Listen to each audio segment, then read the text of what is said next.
Bismillahirrahmanirrahim. Assalamualaikum warahmatullahi wabarakatuh. Nama saya Mas Huri, asal Desa Mudung Barat, Desa Anggaraksa, Kecamatan Pringgabaya.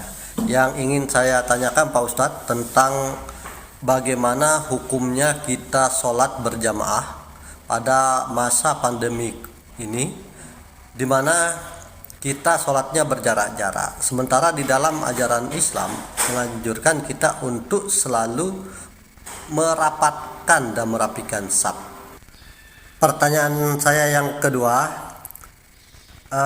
COVID-19 ini apakah merupakan musibah atau azab yang diturunkan oleh Allah Subhanahu wa taala terhadap umatnya apa yang pada saat ini yang sudah boleh dikatakan sangat banyak melakukan dosa. Demikian. Assalamualaikum warahmatullahi wabarakatuh. Waalaikumsalam warahmatullahi wabarakatuh. Ada dua pertanyaan dan insya Allah kita cukupkan. Ini adalah pertanyaan terakhir untuk episode kali ini. Disebutkan dengan tentang sholat jamaah, sholat berjamaah. Bagaimana pada musim corona ini sholat berjamaahnya, jaga jarak, sementara Nabi mengatakan suddul khalal, rasu sufufakum, ya, rapatkan barisannya. Memang ada perintah-perintah seperti itu. Untuk diketahui, alhasil begini ya, singkatnya saja begini, karena waktu terbatas. Para ulama menjelaskan bahwa perintah Nabi ada yang bermakna wajib, ada yang bermakna sunnah. Ada kaedah-kaedahnya, ada segala. Cuma karena terbatas waktu, alhasil perintah untuk merapatkan barisan di dalam salat berjamaah itu adalah perintah, bukan wajib melainkan sunnah. Bukan yang berarti apabila ditinggalkan jamaahnya itu menjadi batal, ya, ibadah salat berjamaahnya menjadi gugur atau batal pahalanya, melainkan sunnah. Itu pun para ulama kemudian mengatakan apabila ada seseorang yang sholat di belakang sendiri, misalnya penuh barisan ini, tiba-tiba ada makmum datang masuk barisan berikutnya tidak ada, lalu dia sholat sendiri, apa hukumnya? Para ulama mengatakan sah, tidak masalah, tidak masalah. Jadi dia sholat sendiri di belakang, tapi makmum, itu sah karena penuh, tapi ya ada alasan di situ, sah sholatnya. Bayangkan, bukan jaga jarak lagi, nggak ada sama sekali. Jadi jaraknya bukan ke samping tapi ke depan, kan lebih jauh ya. Artinya dia sendiri, kiri kanannya tidak ada, makmum lainnya di sana, jauh di sana. Itu pun sholatnya sah, apalagi masih ada sambungan safnya walaupun berjarak. Sebab setidaknya itu lebih ringan ya daripada yang tadi. Kemudian ulama mengatakan itu kesunahan itu apabila memang tidak ada uzur, tidak ada kondisi yang mengharuskan berjarak. Lalu berjarak maka makruh. Kenapa harus berjarak? Ya, sunnah dirapatkan. Apabila ada darurat, apabila ada kondisi-kondisi tertentu yang mendesak harus berjarak, maka kesunnahannya gugur. Tidak lagi sunnah, ya, tapi mubah. Bahkan bisa jadi yang dianjurkan adalah menjaga jarak. Misalnya ada luka di kakinya, ada apa semacam itu, dan itu boleh kata ulama, bahkan tidak lagi dianjurkan merapatkan barisan. Nah, kondisi pandemi seperti ini lebih-lebih, yang apabila berdekatan malah bisa mengancam nyawa, karena kita tahu corona ini mematikan bagi orang-orang tertentu yang lemah imunitasnya dan lain-lain. Karena itu untuk menyelamatkan kita, karena bagaimanapun salah satu maqasid syariah ini kan adalah hifdzun nafs, menjaga jiwa. Maka hal itu tidaklah terlarang, dan insya Allah salat berjamaah dengan jaga jarak seperti sekarang ini insya Allah tidak mengurangi sedikit pun pahala berjamaahnya. Amin amin ya rabbal alamin. Kemudian yang kedua tadi pertanyaannya, apakah corona ini musibah? Jadi begini, berbicara apakah ini ujian, apakah ini bala, apakah ini hukuman yang mungkin maksudnya.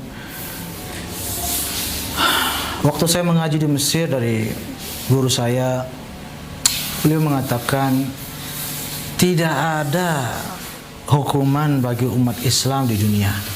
Subhanallah. Jadi bala itu ada 4 macam.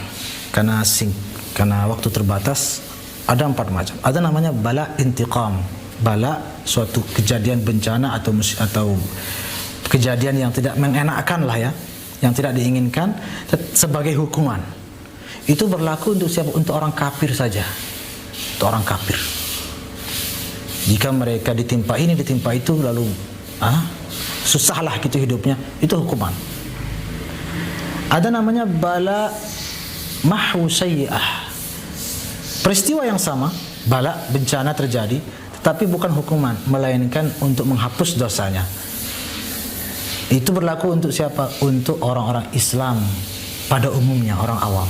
Karena bagaimanapun orang Islam ini adalah orang-orang yang menjadi hamba Allah, yang memeluk agama Islam, memeluk agama Allah yang maha benar, tetapi berdosa banyak dosanya. Bala itu turun untuk apa? Menggugurkan dosanya. Bahkan dalam hadis Nabi mengatakan tidak ada bala yang menimpa seseorang muslim walaupun itu duri menusuk kakinya, kecuali Allah menghapus dosanya dengan duri itu. Ada riwayat lain Nabi mengatakan humma sa'ah kafaratus sanah. Demam 1 jam diampuni dosanya 1 tahun. Jadi ada namanya bala mahwu sayyi'ah, yaitu bala untuk menggugurkan dosa. Yang ketiga namanya bala raf'u darajah. Sekarang kalau kita bilang orang berdosa dapat bala untuk menggugurkan dosanya, bagaimana dengan para wali, orang-orang saleh yang tidak pernah berbuat dosa tapi ibadah terus. Apakah lepas dari bala? Tidak lepas dari bala. Dapat juga bala. Nah, itu bala kenapa lagi? Namanya bala raf'u darajah, balanya untuk mengangkat derajatnya. Balanya untuk mengangkat derajat. Itu berlaku untuk orang-orang saleh, orang-orang yang level keimanannya tinggi atau dosanya agak kurang lah, sehingga tidak perlu digugurkan. Melainkan apa fungsi bala itu? Fungsinya untuk mengangkat derajatnya. Baik, para nabi bagaimana? Para rasul bagaimana? Kan sudah mentok tuh derajatnya itu tinggi. Apakah berarti tidak mungkin dibala? Dapat bala juga, bahkan bisa jadi lebih berat. Lalu itu apa lagi? Hukuman tidak mungkin, menghapus dosa tidak ada dosa, mengangkat derajat sudah tinggi derajatnya. Ada yang keempat namanya bala mahabbah. Bala semata-mata mengekspresikan cintanya Allah Subhanahu wa taala kepada hambanya. Sebagaimana dalam hadis, "Idza ahabballahu 'abdan ibtalahu." Kata Nabi, apabila Allah mencintai hambanya, Allah membalanya, memberikan dia bala. Ala kulli hal, corona ini sebutlah bala. Bala apa? Tergantung masing-masing orang. Apabila orang yang non-muslim, bagi dia corona ini adalah hukuman. Apabila orang muslim awam, corona ini baginya menggugurkan dosanya. Apabila orang soleh, para waliullah, para ulama tertimpa juga corona ini, bagi dia adalah mengangkat derajat. Dan apabila para nabi, para rasul, tapi kan tidak ada ya sekarang ya, itu namanya bala mahabbah. Mudah-mudahan corona ini bagi kita adalah bukan hukuman, tetapi paling tidak untuk menggugurkan dosa kita. Mudah-mudahan, amin amin ya rabbal alamin. Yang penting kita bersabar, kita tetap memohon perlindungan kepada Allah dan terus beristighfar, bertobat dan memperbaiki diri menjadi hamba Allah yang jauh lebih baik ke depannya. Amin amin ya rabbal alamin.